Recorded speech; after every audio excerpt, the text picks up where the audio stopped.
Thank you so much. So I'll start over. Hey everyone, and welcome to Workshop Wednesdays with Mentor Collective. Today we're going to focus on our important June theme of social surge. For those of you who are new to Mentoring Collective, we are a community dedicated to empowering individuals, especially first gen techies, with knowledge, skills, and tools they need to succeed in their careers, while also highlighting positive impacts that technology has on our lives and communities. My name is Amber, and I'll be your host for today's workshop. Today, we're diving into strategic design thinking, unlocking innovation for founders and creatives. We'll be exploring how human centered approaches to innovation can help founders build impactful ventures and creatives develop truly groundbreaking solutions. We know that great ideas often emerge from understanding real needs and problems. And this session will demystify design thinking, showing how its strategic application could lead to novel solutions, foster creativity, and drive tangible results. Now, let me introduce our speaker, Tarzine Jackson. Tarzine is a visionary strategic design leader and innovation consultant who specializes in guiding organizations and individuals through complex challenges using human centered design principles. With rich background in translating abstract ideas into actionable strategies, Tarzine empowers founders to innovate with purpose and creatives to amplify their impact. She is passionate about leveraging design thinking to foster a culture of continuous innovation and meaningful problem solving. Okay, and now I'm add her to the stage. Hey, Welcome, Tarzine. hi Um, Amber. Before we dive in, I have an icebreaker. And the question is, if design thinking was a superpower you could grant to anyone, what would it be, and who would you give it to immediately? If it was a superpower, what would I who would I give it to and what would it be? Hmm. Let's see. I think everybody can benefit from design thinking. So I would just say everyone. That's one. I know it's cliche, uh, but because if you think about it, design is everywhere. The system is designed. What you technology you deal with is designed. Everything is designed. So, and I would give critical thinking, Mhm. like just because you should. I mean, just because you can doesn't mean you should. And Right. think about also the benefits of society. Does it benefit society or will it hurt society? And a lot of companies do that just for a buck, not understanding the implications that it can hurt society as a whole. So critical thinking definitely when it comes to design, strategic design thinking. Oh, I like that. And now let's hear from the chat. What's one everyday problem you wish someone could solve with a truly innovative solution? Drop some in So the what chat. was what is the one thing? Is it a certain Oh yeah, it was for the chat, but you can answer too if you want. The question was, what's one everyday problem you wish someone would solve with a truly innovative solution?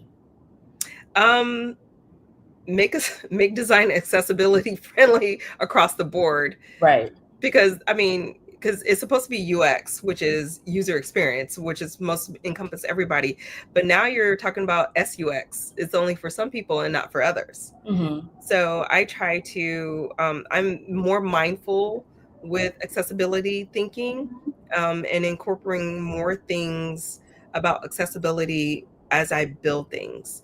I keep in mind in regards to, for instance, like a screen reader, making sure to put the right tags in so our screen reader can read it. They can understand whether this is a header, this is a subheader, this is a div, what kind of content is in there. Also, I'm mindful about the links. These small little touches, not just that, but also contrast. Because I have a print background, so those colors that look good in print doesn't look good on the web. And Right. and then depending on who your target demographic is, older older individuals start getting colorblind, and it's more prominent in men over Mm-hmm. 40, I think, from the statistics. Yeah. Yeah. Oh, okay, yeah, that's a fact I didn't know. It's good to know. Okay, so yeah, we can jump into the workshop for today's session. And I'm going to add this to the stage now. Okay. And the floor is yours. Okay. So this is strategic design thinking, and I have two screens. So if I look over, I'm looking over I have three screens. If I'm looking over, I'm looking over the screen so I can see what I'm doing. My name is Tarzine Jackson, and I am the technical and design founder of Koalesce Designs. We are a creative innovation studio, and here we go. We're gonna start diving in, and did it go? Nope, I didn't. There we go. So first, I'm gonna start with our introductions, which I just did, and PMF is product market fit for those who didn't know the acronym, and then also adapting to market changes and AI, and then talking about AI is a tool, not a solution. I know a lot of people say, oh, AI this and AI that, but um, how do you use it is different from how it's expected to be used. So we're going to talk about that and talk about a couple of tools that you can utilize and how you can utilize whether you're a founder or a creative professional to actually help you with your task and your requirements. And then the last one is we're going to wrap up and then share. And after each session, I'm going to do a little thing that we do in coaching is we call touch points. So after I talk about a topic, I'm going to ask, does anybody have any questions, just to make sure that you absorb it. And then I don't know if you can raise your hand or anything else. If you have any questions, I guess you can put it in the chat and then we'll see it and we'll just go from there. So let's get started. Whoops. So I will again reintroduce myself. My name is Tarzine Jackson, and I'm a design expert and also a professional coach. I used to be at Microsoft. Back in the day, I helped with Microsoft Word 2007, and I built the Help Chum. And the chum is basically a CHM, which is basically the TOC. So every time you hit the help, if you use Office 2007, that was my chum. Most people think it's like Shark Chum, but it's not. It's a CHM. Then I transitioned into Stanford School of Medicine, where I helped them design their intranet. And I worked for a number of the companies after that. And then just recently, I was a coach at the Google Tech Equity Program. And my total background and expertise is 20 years in tech. That includes UX design, product design, and service design, and also UX research, but it touches in all those areas. So I don't usually call it out, but everything is design research. I have 8 years of development. Yes, I was a developer. So I was about 8 years solid as a front-end developer. And I go back and forth, and a lot of people ask me, which one do you like better? I always like design better because it's more creative thinking versus just, and it's not mindless, but you do thinking in coding, but it's a different analytical point. Excuse me. And then 10 years in leadership and mentorship. I was a part of Women Who Code for 10 years. And then I also mentored at Girls Who Code, and then again at the Google Tech Equity Program. I also have 2 years as a manager for a global team. And now for the last 2 years also, I've been studying about AUI, which is how AI integrates into UX, and also AX, which is human AI component. So basically like human computer interaction, but this is with more learning, teaching myself LLMs, understanding how when you hit a prompt, how things are computed. Like now when you start creating your prompts, sometimes you give it a role. So I'm understanding how that role interacts with your prompt and how that pertains to your outcome results. I know it's a lot, But yeah, so that's what I just started doing. And now we're going to get into product market fit, which is PMF. So first we're going to talk about like, excuse me, design, finding product market fit through design research. Um, a lot of times if you're UX, if you're a founder, you may not know this, but empathy, we use in UX, we use empathy maps, customer journeys, user experience maps, and then service blueprint. And here I'm going to talk about these because this is important for whether you're a UX professional or a founder. And so that's I wanted to get topics that cover both because a lot of, especially if you're a solo founder, you might understand like who is your customer base, but this gives you a little bit more depth and understanding of who your customers really are. So when we talk about user goal mapping, knowing your audience before you build, most founders build products based on assumptions.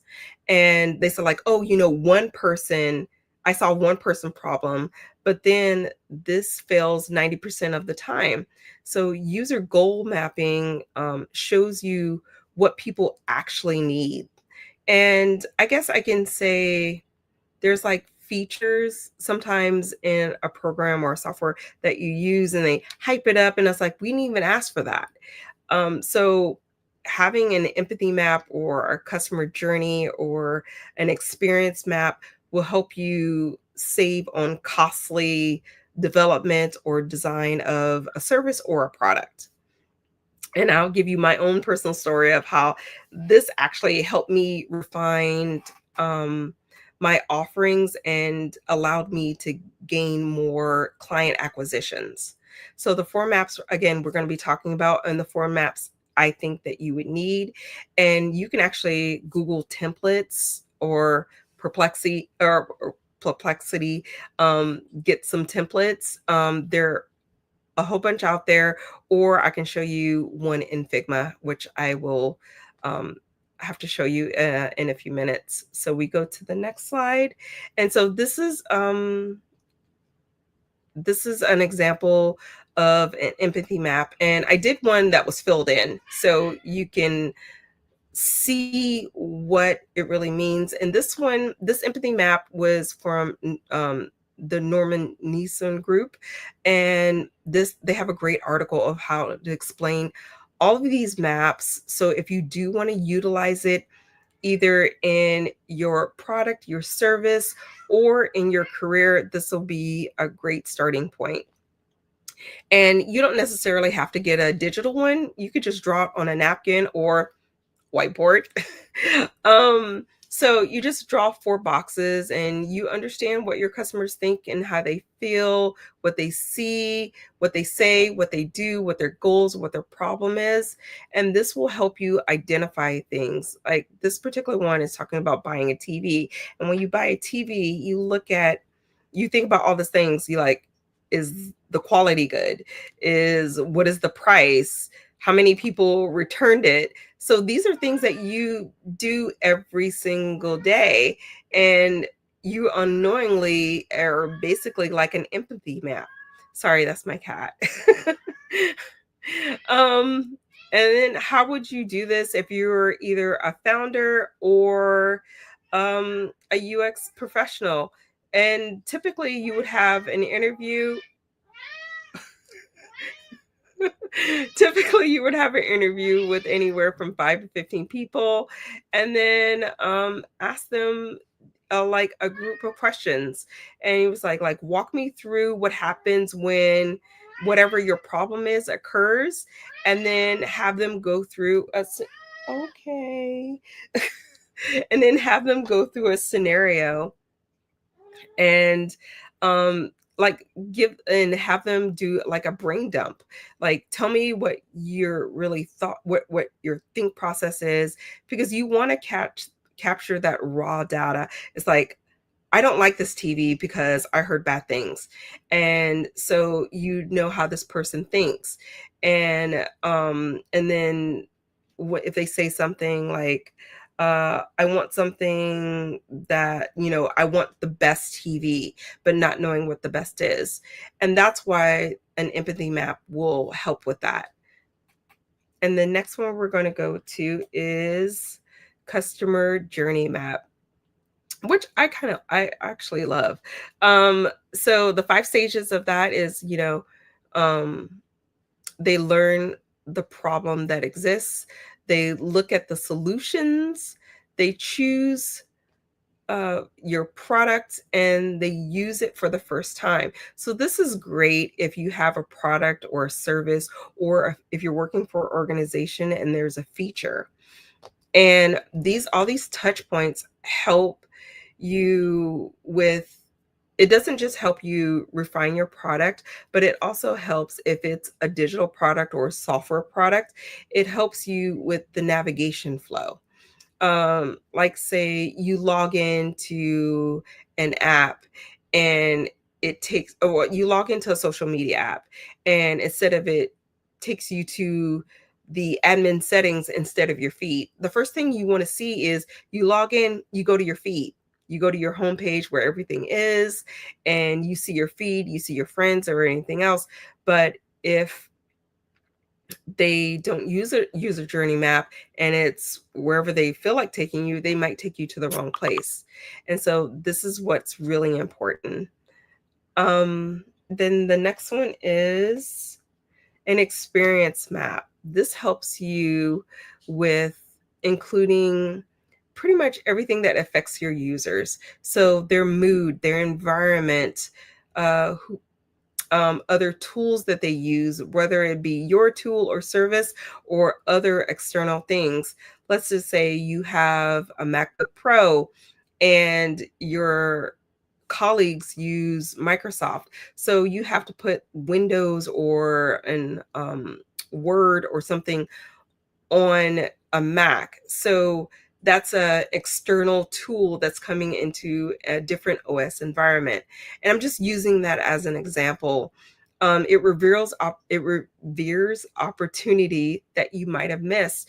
Like, you have a Microsoft product that that works differently on a Mac. So therefore you have to tweak it so you can have product market fit, because then if you're Microsoft, you win. Because if they don't have like a regular PC, then they're still utilizing your software. So it's good product and service adoption. The next slide is a service blueprint. And I would use this mostly for like supply chain. At least that's what I use mine for, because if I am creating like say a physical product, I need to understand like who my vendors are, what are my supply chain, and how would they get to a customer. Do I sell or does it go direct to a customer, or does it go through me and I ship it to the customer, or can your possible manufacturer be a partner and ship it directly to the customer? And so that helps. That's how I, at least I use Service Blueprint. So then I'm gonna stop right here before I go to before I go to the next one. So here's the free tools. So you could do Miro for whiteboarding, collaboration with mapping.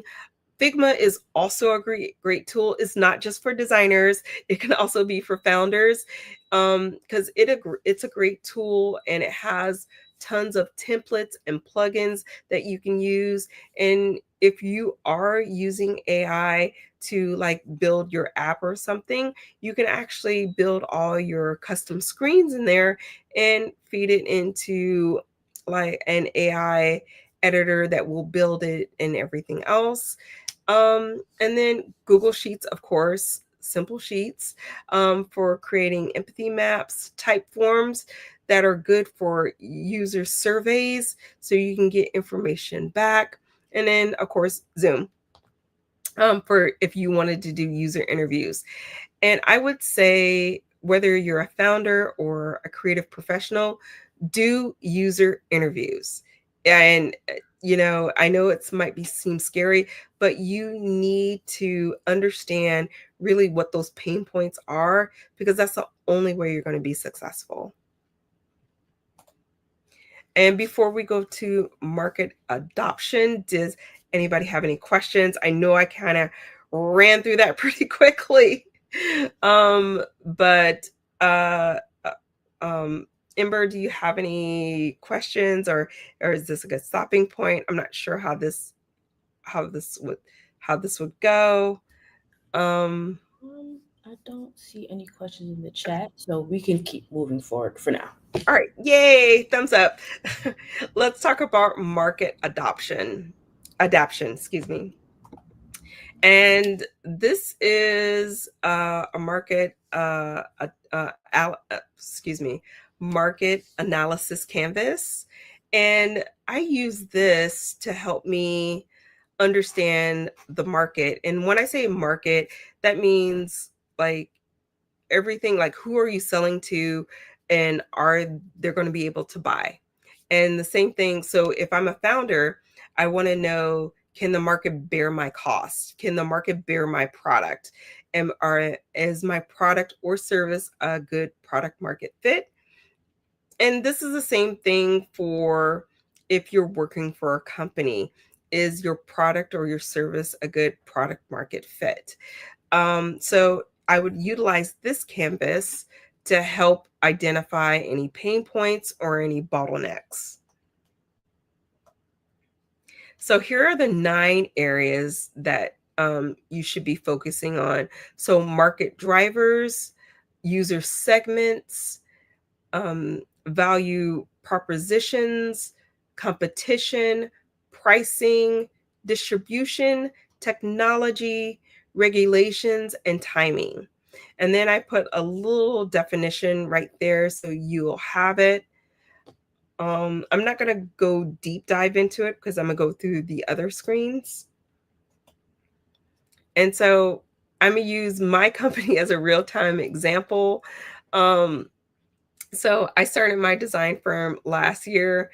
And so we started a design firm when design firms are struggling. So no product market fit, but as I'm transitioning after I got laid off in tech of being a UX manager, I wanted to have a different way of thinking about design, not the traditional sense of most people's like, oh, you're a graphic designer. It's like, no, I'm a user experience designer. And I noticed that in my founder group, there was a lot of solo founders or startup companies that didn't have the budget for design. And I was like, that's a niche market. So that's where I should place myself. Because if you think about it, if one of the larger companies would be enterprise level, would be IDEO and Frog Design. And these are established companies. So these companies are not my competition, even though we offer the same type of service. They're not my competition because they're higher up on the totem pole. They are well established. They're also have expensive services. So this would be out of my target demographics price range. Then we have mid-level companies that focus on medium business, small that are generic freelancers, and then we have boutique level services, which is around, I'm between small and medium, and we specialize and we're more affordable for startups and also solo founders. So my target market shift surge was solo founders, small businesses who can't afford enterprise prices. They need boutique services, and that was our opportunity. So even though the industry, a lot of firms which go after those enterprise level companies, they were already struggling to find product market fit. And here I am coming into an area that is struggling, but I'm going after the smaller target demographic. And so what's the value proposition that I tested? We offered, 6 services at first. And then I was wondering why it didn't turn into acquisitions. So then I started doing testing, and I started asking clients, and I said like, well, you have 6 services. We didn't know what to pick. So the goal was to simplify like the hierarchy of your service, and then you can do a drill down to individual service. So we say design service, but then we do UX, we do product, we do UX research, and we do prototyping. And those are our subcategories. But for to keep it simple, we say we do design, validation and growth, development, plus coaching. And that seems to be our sweet spot, that we are seeing clients turn into potential clients turn into actually paid clients. So here's some of our market data, and this is what I'm using. Hotjar. I don't have any deal with them or anything, but I do love their service. And so let's just say we had 698 website sessions. And so these are individuals that visit the site. I think it also included some of my dev sites on there, but that's okay. And usually people on an average spends about 26 seconds, and the bounce rate is about 47%, 47.4%. And the bounce rate, and what a bounce rate means is how long do they go on multiple pages, or did they just go to one? And what that tells me that I didn't have enough interesting content for anybody to click through the other pages. And also with Hotjar, they also have playbacks, so I can actually see what customers are doing and what they're clicking on. And I use that in addition to heat maps. And that helps me get a better understanding of what customers are actually doing on my website. And that feedback is perfect, especially if you're a founder, understanding like, I have all these hits on my site, but what are people doing? So again, I'm not an affiliate or anything, but Hotjar was very, very helpful in regards to that. The next one is what else Hotjar showed us, because they showed us not just on desktop, tablet, but also on mobile, like what was a scroll up and scroll down. And you definitely want to have a website that is mobile friendly. The gray in the background is actually a video, but Hotjar doesn't capture that. So that's the only reason why it's gray. But users weren't converting. A session replay reveals what the problems were. Our messaging was unclear, and some of our service offers were confusing. So what we did was, again, we clarified and we simplified our position, and then we gathered the data, so we're not guessing on what does this customer want, how does this other customer feels. And then we also had to define who our target demographic was. That also helped us with everybody who visits our site. We are targeting founders, solo founders, small businesses. And then here's your quick research methods. These are other tools that you can utilize. Google search patterns, which is good. Also Reddit. Yeah, I know Reddit's a hot mess sometimes, but it helps with real conversations, especially if you're putting out a new product and service. It's very helpful. You can also use LinkedIn industry discussions, like do a post, do A/B testing on LinkedIn. You don't have to pay thousands of dollars for research. You can also utilize this in groups, and also online with your already network that you already have. And then also visit competitors and look at their pricing and see what changed and what's different with your offerings. Is it a one-to-one competitor, or is it an indirect competitor? Also look at industry reports and trends. That's going to be a big thing, especially with the market right now. A lot of they said we're getting ready for a recession. So is this a good time to raise your prices? Are your customers happy with their current offerings? So definitely revisit that at least once a month and have it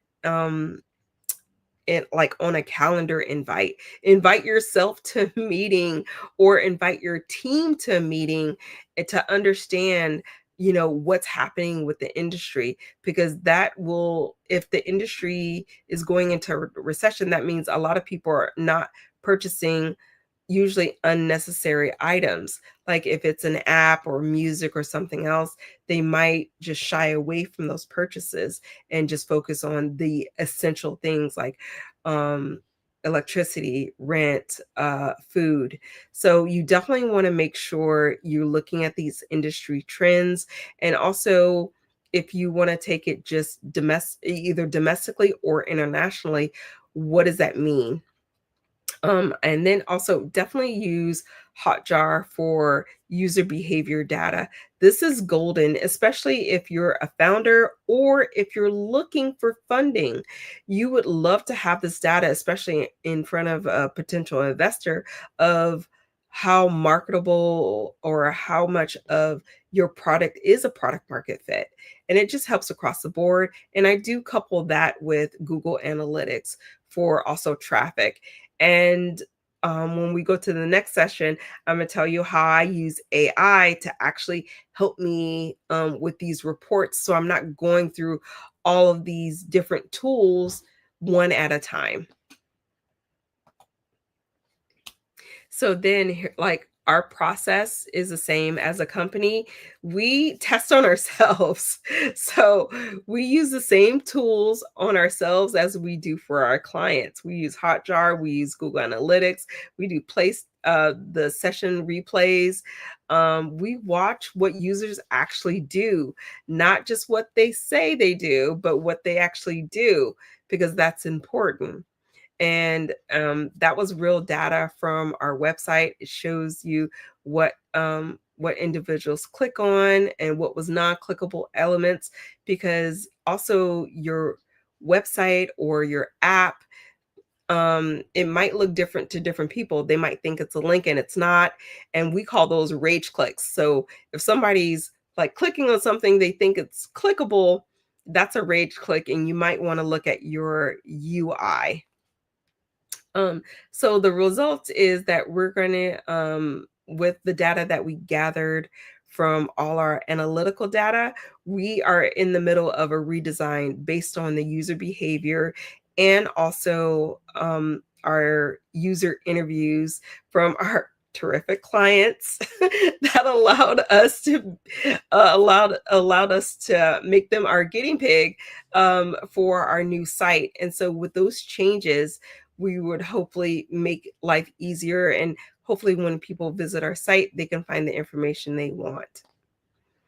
So I would say on average, either with your design team or if you're a founder or a startup, at least spend 2 hours a month just on market research. It's not that much time, and the benefits could be very beneficial for the benefits to your company or your product or your service. And it also prevents costly mistakes. So then we're getting into AI is not a tool. And so, I mean, AI is a tool, not a solution. And like I said, a lot of people talk about like, oh, AI this and AI that. And at the end of the day, AI is a tool, and a lot of companies or organizations can't necessarily integrate all the AI tools that are out there. And sometimes it might be even more cumbersome to actually utilize AI with some things. So it sounds good on the surface, but implementing that into your user workflow is another thing. So just be mindful of that. So the reality is AI won't revolutionize your business or your team overnight. it will save you time on boring tasks. Use it for automation first, and then products features last. Don't let AI be your first go-to when it comes to features, because then you overthink it and you over engineer it. So start with an easy automation. I would start with admin task, and getting back to the Hotjar and also Google Analytics. So I built out I built out an automation that I use timers in Hotjar, and then I pull data from Hotjar and from um, Google Analytics, and then every week it spits out a report automatically. So it's a trigger, and I have it on a timer, and it's just an automation timer. I made it through Maker. Maker is actually pretty easy. It's a The GUI UI is visual, so you can just kind of set it and just maintain it. Excuse me. So every Friday at 6 p.m. I get a report, and then I have an email trigger. So it gets emailed to me. So the data. So if you think about it, there's an input, there's a process, and there's an output. So the input would be the reports from the two locations, and then the process would be the automation, and then the output would be an emailed report. That way it makes life easier for me, because as a solo founder, we only have a couple employees here and we can't do everything. So that's my suggestion, is utilizing it for admin tasks like the one I just mentioned, but email sorting, calendar scheduling, invoice creation, social media posting also. And the tools I use a lot is um so it's Calendry, Calendar, I can't even say it. Also I'm sick, so I apologize. And then Zapier, but I didn't put Maker, but I also use Maker too. And Buffer, I'm just playing around with it. And then number two for automation is like your work enhancement would be meeting transcripts. So those AI transcripts that most people have for their bot and their meeting, that's like another level that you can help you with. If you're doing team meetings, or if you're meeting with a client, definitely have that so you can write notes and do follow-ups, because it might be something you missed in a meeting and then it comes transcribed to you. It's perfect. Also think about surveys and content editing and design suggestions. And yes, it can also give you design suggestions. Can't design anything for you, not yet, but it can help you with design suggestions. Um, there's a couple prompts that you could probably utilize as a solo founder or as a member of a design team.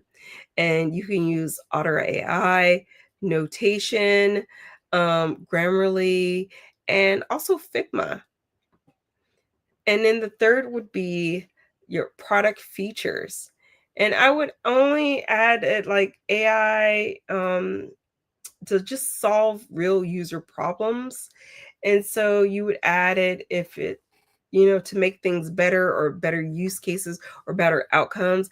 I end up utilizing a research version of ChatGPT, and I utilize that for all my user research, also to synthesize data, especially for my surveys. Like, for example, I had 46 entries, and instead of it taking me like 1 or 2 days to do it by hand, I actually feed that data into the research related AI, and then give it its parameters of how I would like the report spit out. And then it gives me a nice summary of with percentages and data. And again, if you're a solo founder and you're going for funding, this could be extremely helpful. And if you're a part of a team, this can also be extremely helpful. So you know what percentages things are that you can take back to the PM or the higher ups. Our next thing is our implementation plan and how you would utilize it. You would pick the most time consuming task and then find an AI tool to automate it. It's that simple. Um, and then you would automate 3 tasks at least, and then start one at a time, because you also want to make sure it works for you. You just don't want to be automating a task and then you have to, excuse me, keep on going back and forth and fixing it. So start with 3 tasks and make sure it's the product market fit for your workflow. And then start adding, like, in another month, start adding on other tools, like for work processing and things like that.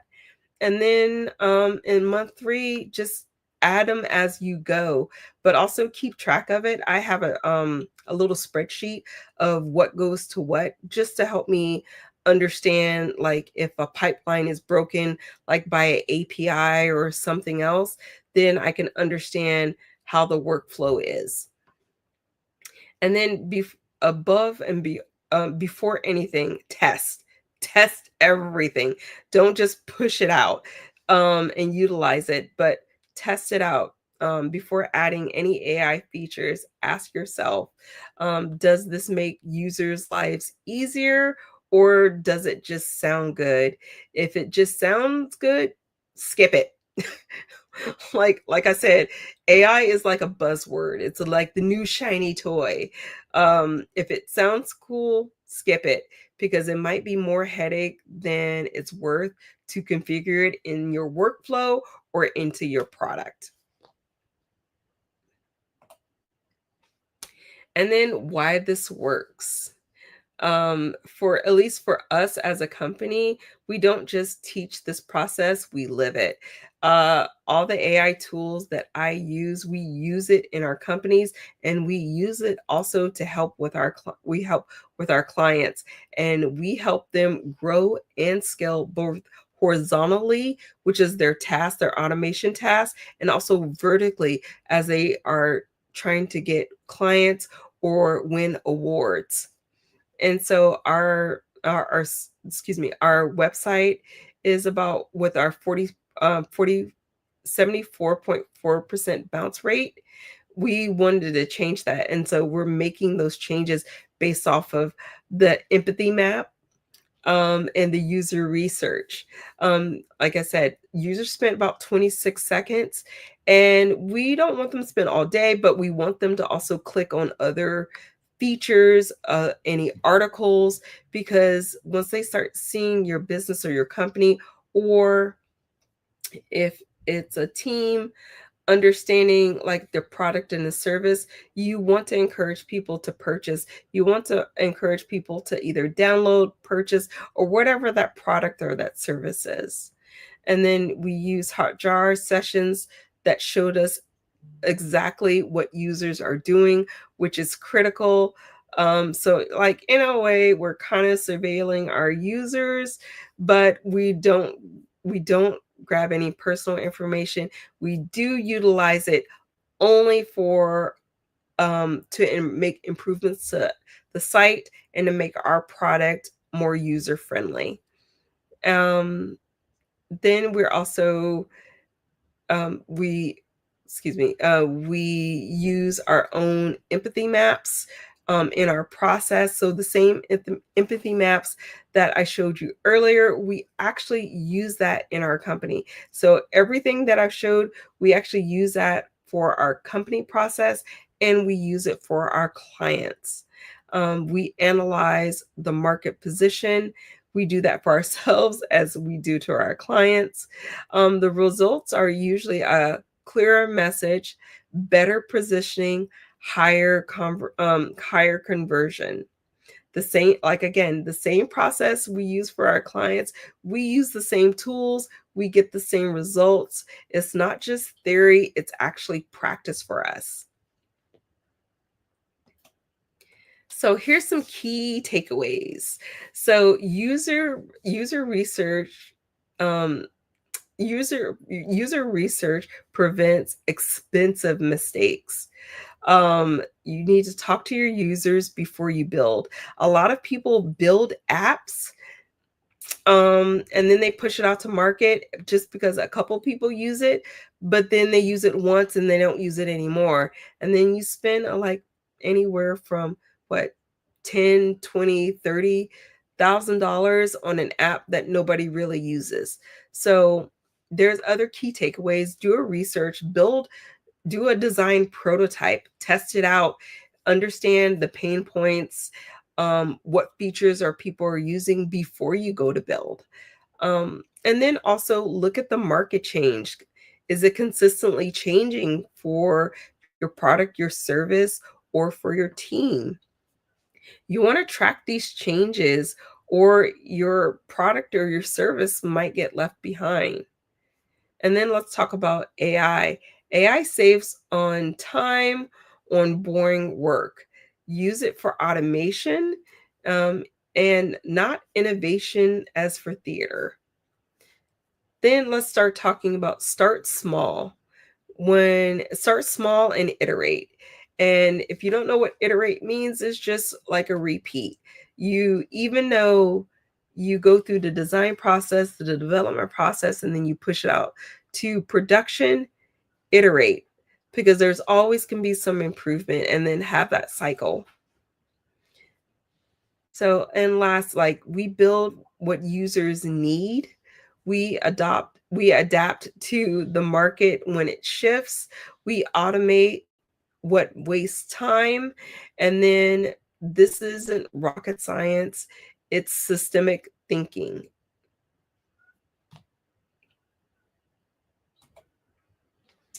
And then if you're ready to find product market fit, you can get the same strategic design process we use to fix our 40% bounce rate. We use the same process for ourselves as the same as we do for our clients. You can either schedule a 15-minute consultation. We'll take a quick assessment. Or if you're ready to dive in, you can do a strategy audit. And you can always go to our website, which is koalescedesigns.com, and you can always connect with us at at LinkedIn, at our company LinkedIn page. And thank you. Thank you so much, Tarzine, for sharing your insights and your expertise with us. We have a few questions in the chat. Someone asks, or Ajit asks, are there any specific prompts you give to AI? Yes. So it depends on what you're doing. So if you're writing any type of content, you want to give it a role. Let's say if you're writing like marketing or for your social media, it's like you have a role as a branding manager for XYZ, and then you give it its command. Because the reason why you give it a role is um because AI is just a collection of servers. If you think about it, it's a collection. It's it's like collecting syntax. So you want to give it a role so it'll target that role. If you're targeting marketing, it'll go to everything that's marketing. If you're targeting something legal, then it goes to everything that's legal. If you're targeting development, it will go to anything that's development. It also helps with the computation time. Mm. We have another question. It says, were there any misinterpretations in the output from AI tools? Yes, sometimes there are. Rule of thumb is I always double check my Yeah. sources. And then I use Perplexity.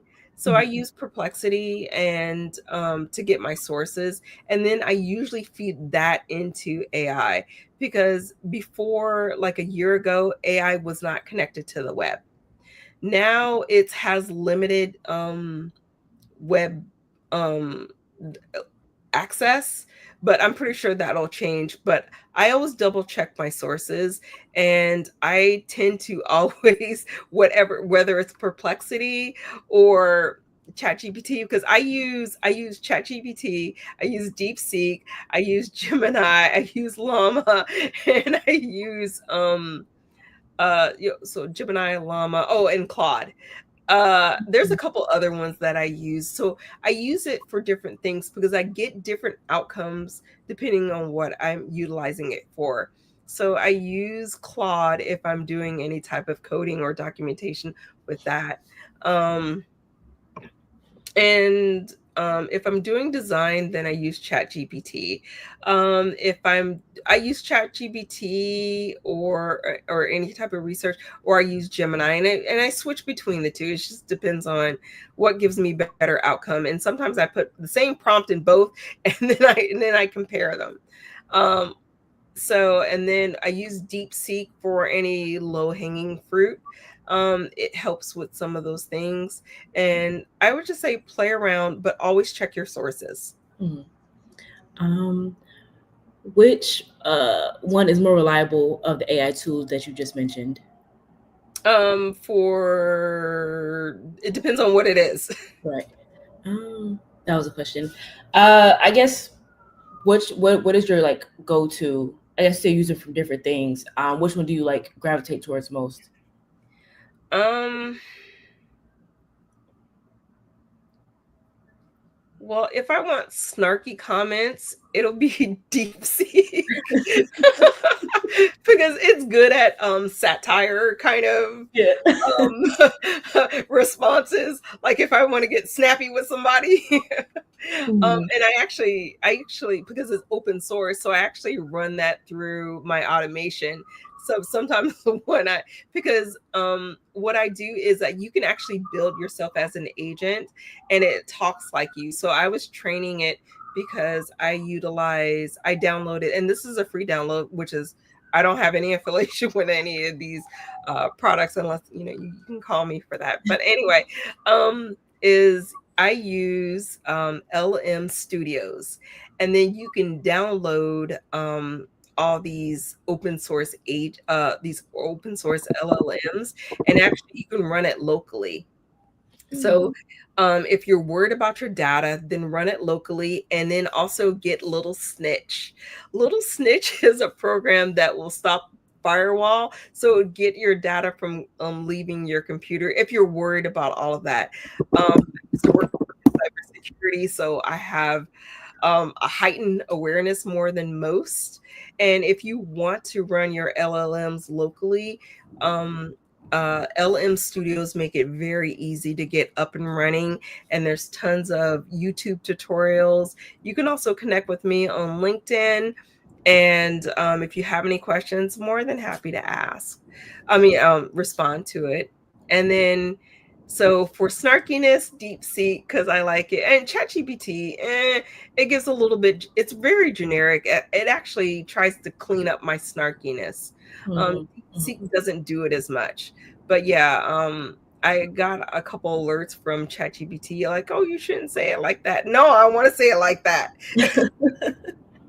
um, and Claude is good for. I use that for when I do user research. It's very thoughtful. Mhm. And I also use it for when I'm coding, because I'm also doing vibe coding. Even though I have a background as a front end engineer, I don't live in it as much, and I use Claude as a tutor actually. And so I have a couple prompts that I make. I make sure to say, like, act as a senior level or staff level front end engineer, and help me go through my code. And I connect that with a local LLM with my um, GitHub, and then it goes through my code. I say, don't give me the answer, but help me identify functions that are not working correctly. And I use that either for a like a code review, or I use it when I'm learning a new tool or a new service or something else, because it helps. Because a lot of times when you're learning a new thing, you need some reassurance to make sure you know what you're doing, and I use it for that. Oh, yeah, I haven't heard of LM Studio, so I'll definitely check that out. Yeah. We have one more question. It says, "What are your thoughts on testing the UX copy to help improve site interaction?" The UX copy the content. It says copy. I, Um, I'm assuming they mean content. okay. Um, I forgot this other tool. But I use the copy. I use that, and then I look at your product offering and to make sure your content matches. And it depends on your tone and your voice. So establish your branding guidelines first, so you know your tone, your voice, and the message your company is trying to get out. Because my tone and voice is, I'm snarky, but I don't want my my business branding company to be snarky. We want to be helpful. We want to be engaging. So based on that, and you take your branding guide, and then you run it through an AI editor, and then you take like your copy, and then make sure that your copy matches your branding style. And that's how I would utilize it. Okay. And then one more question. The thinking from like a founder's hat and working as a consultant, when is it too much data that you're like gathering for insight? Too much gathering. When is it enough data? When is it too much? When is it not enough? Like, how do you determine that? When it's not enough, when you can't make this mindful decisions, there's never too much data. What you have to do is compartmentalize or triage that data. And I get a lot of data because sometimes I run two models at the same time, and then I get different results. And then I run a third for cross reference, and then I merge that. And then I was like, well, I need to put it in buckets, so I can, like, if I want to focus on, if I'm putting out a product, the first thing I want to know is how much would somebody pay for it? Mm. Would they pay for it?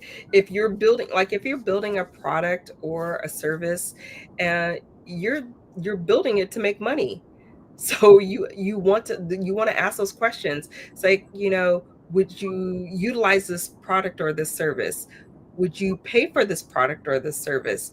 How much would you pay? And when you get that data back, you know, like um like 50% is not willing to pay for this service, when maybe 40 something people are.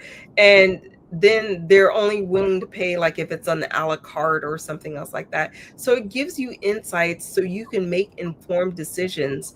So you can either win acquisitions, win clients, sell your product and your service. Mm. Okay. If there's not any more questions, I want to say thank you again for joining us for this Wednesday workshop.